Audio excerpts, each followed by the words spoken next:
네, 안녕하십니까. 대장간입니다. 오늘은 엔진 오일 교환 주기에 대해서 한번 영상을 만들어 봤습니다. 우선 전제 조건이 광유다, 합성유다 이런 거는 배제를 했습니다. 왜냐하면 서비스 매뉴얼에 합성유와 광유에 대한 오일 교환 기준이 없기 때문에 광유, 합성유, 반합성유 이런 거에 대한 것은 배제를 하고 시작을 하겠습니다. 우선 샘플로 PCX 125에 있는 엔진 오일 교환 주기입니다. 보시면 8,000km로 나와 있어요. 8,000km. 이 영상을 보시는 분들 중에 PCX 125를 운행하고 있는데 8,000km마다 교환하시는 분이 있나 모르겠습니다. 이 8,000km의 근거는 뭐냐? 저는 이걸 이렇게 봐요. 연비가 55km 나오는 사람. 연비가 55km가 나오면은 8,000km에 교환해도 됩니다. 그런데 연비가 55km 나오는 사람이 아무도 없을 겁니다. 이건 나올 수가 없는 연비죠. 그래서 저는 이 엔진오일 교환 주기 8,000km가 연비와 관련이 있다고 저는 보는 겁니다. 지금까지 제 영상을 쭉 보신 분들은 아시겠지만 될 수 있으면 서비스 매뉴얼을 지켜라 이런 식으로 주로 강조를 했는데 이 엔진오일은 맞지가 않아요. 이게 그 현장이랑 이 엔진오일 교환 주기는 맞지가 않아요. 8,000km가. 그게 왜 그러냐? 우선 엔진오일 그 수명이 이제 단축되는 이유가 있어요. 여러 가지가 많은데 우선 간단하게 우선 엔진 과열, 엔진이 과열되면 이제 금방 수명이 떨어져요. 말 그대로 계기판 꺾는다고 하잖아요.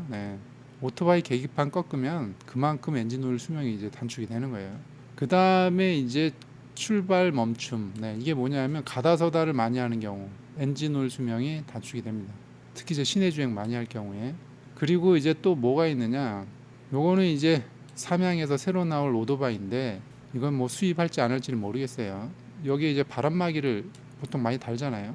이거를 달면 벌써 엔진에 부하가 걸리는 거예요. 그리고 여기에 이제 또 그 슬라이드 짐대 이렇게 달잖아요.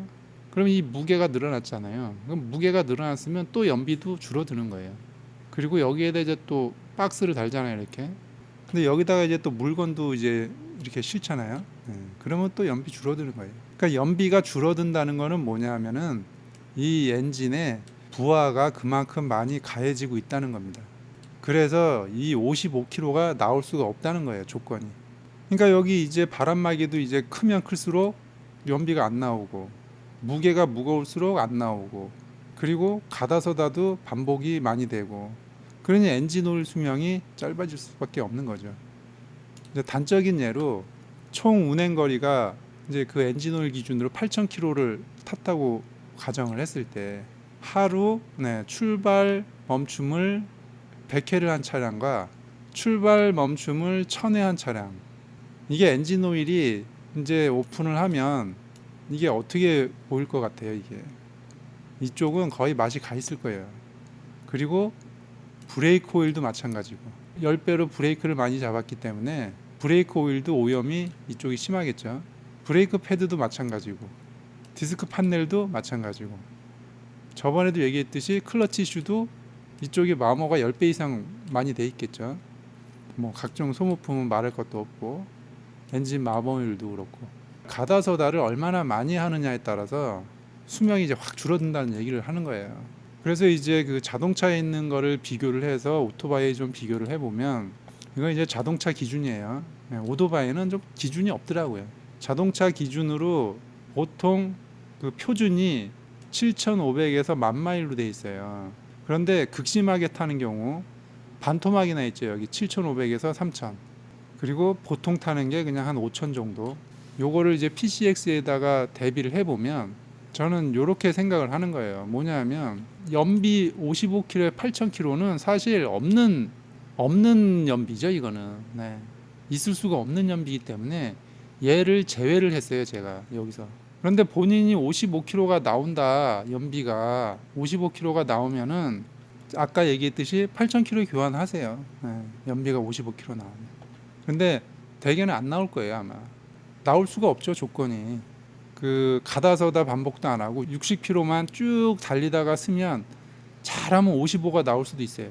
근데 절대 안 나올 겁니다. 출퇴근을 해도. 그래서 이 연비 55km에 8,000km 기준은 아예 제외를 한 거예요. 제가 나올 수가 없으니까. 그래서 보통 그 출퇴근할 때 보통 한 40km에서 45km 정도 나올 거예요. 요거를 제가 반토막으로 4,000km로 요걸 잡은 겁니다. 4,000km로. 그런데 이것도 출퇴근도 가다 서다 많이 하시는 분들도 있을 거예요. 그래도 배달보단 덜 하니까. 근데 배달 같은 경우는 연비가 30에서 40 정도 나올 거예요. 이 4,000km에서 2,000km 또 반토막을 해야 되는 거예요. 자동차의 1, 2, 3 기준이랑 여기 연비 55km대 8,000km는 말이 안 되기 때문에 이쪽 중간 지점을 출퇴근에다가 집어넣고 요 밑에를 요거 출퇴근 반토막으로 제가 이제 잡은 거예요. 이렇게. 그러니까 요거는 제가 생각하는 거지 이게 절대적으로 맞다 안 맞다는 아니에요. 우리나라 그 도로 환경에 봤을 때 요 정도 해주면은 좋을 것 같다라는 얘기지. 이제 배달 같은 경우는 또 무거운 것도 맨날 싣고 다니잖아요. 그럼 부하가 더 걸리는 거거든요. 예를 들어서 A라는 차가 1리터에 50km로 돼 있는 차량이다. 그런데 엔진오일 교환 주기는 이 차량은 예를 들어서 6,000km로 돼 있다. 본인이 출퇴근하면 여기서 반토막 3,000km마다 교환하시면 되는 거예요. 배달을 한다 이 차량으로. 그러면 여기서 또 반토막을 내주세요. 이렇게. 그래서 1,500km. 그래야 엔진을 좀 보호할 수가 있어요. 다른 차량, B 차량을 제가 예를 들면 이 차량이 예를 들어 연비가 1리터에 40km 나온다. 그 매뉴얼에 교환 주기가 8,000으로 돼 있다. 그러면 출퇴근하신 분은 여기서 반토막을 하세요, 그냥. 그래서 4,000km에 교환하시면 돼요. 그리고 배달하시는 분은 여기서 또 반토막을 내세요, 배달은. 그 가다 서다가 거의 극악이기 때문에 그래서 2,000km. 지금 제가 제시한 이 교환 주기 이거는 그 절대적인 게 아니에요. 그러니까 이 영상을 보시고 동의를 안 하셔도 돼요. 이거는 제가 생각하는 가장 적합한 주기를 이제 제 나름대로 계산을 해서 뽑아낸 그 거리이기 때문에 제가 얘기하는 것과 생각이 다르면 이렇게 안 하셔도 되는 거예요. 이거는 기준점이 절대 없어요. 엔진오일 교환 주기는 기준점이 없어요. 정석은 매뉴얼에 있는 8,000km예요. 이 8,000km를 달리려면 아까 얘기했듯이 연비가 55km가 나와야 되는데 이 55km가 나올 수가 없어서 그러는 거예요. 뭐 좌우간 오늘 대충 그래서 엔진오일 교환 주기에 대해서 설명을 드렸는데 제가 지금까지 설명한 게 정답은 아니에요.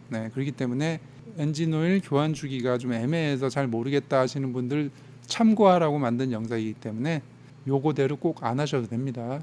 오늘은 여기까지 하겠습니다.